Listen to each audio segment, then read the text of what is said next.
En 3 ans, qu'est-ce qui a été fait dans le processus de l'amélioration du système éducatif à l'enseignement technique et professionnel? Pour quels résultats? La question doit avoir sa réponse à l'issue de la 26e session du Conseil national de ce sous-secteur de l'éducation qui se tient à Owando depuis ce 26 septembre. Plantant le décor des attentes de la capitale de la cuvette, Justine Magessa Eboumé a rappelé aux membres de ce conseil ce qui est attendu de ce ministère. La rigueur du thème vient de ses sources, en l'occurrence l'action du gouvernement et le PND.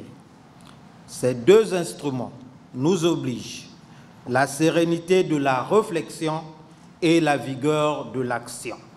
Car il nous faut, à l'horizon 2026, répondre aux attentes des populations, surtout des plus jeunes, dont la professionnalisation est une urgence gravée en lettres d'or dans le projet de société de son Excellence Denis Sassou Nguesso.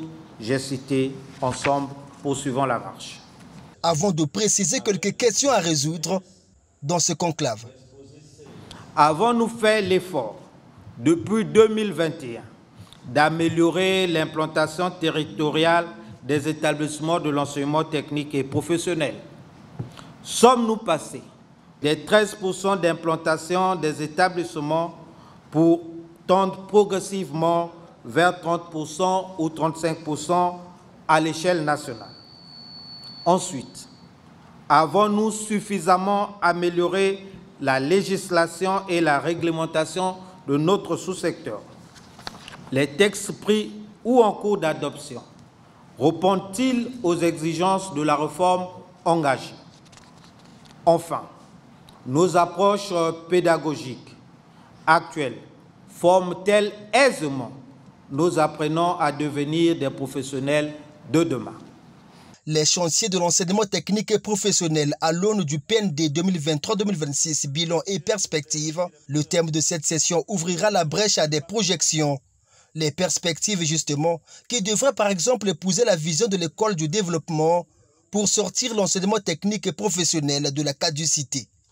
Le temps est passé où nos écoles ne recevaient que les décrochés scolaires et les jeunes en quête d'insertion professionnelle. L'enseignement technique et professionnel doit offrir à notre jeunesse et à notre pays des écoles de développement. C'est le nouveau paradigme.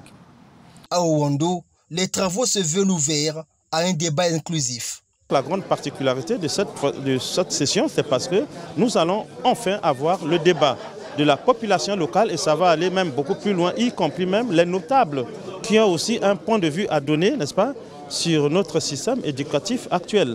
Premier Conseil national de l'enseignement technique et professionnel se tenant hors Brazzaville, cette 26e session connaîtra 16 exposés avec des thématiques diverses, telles que la lutte contre la fraude et la violence en milieu scolaire.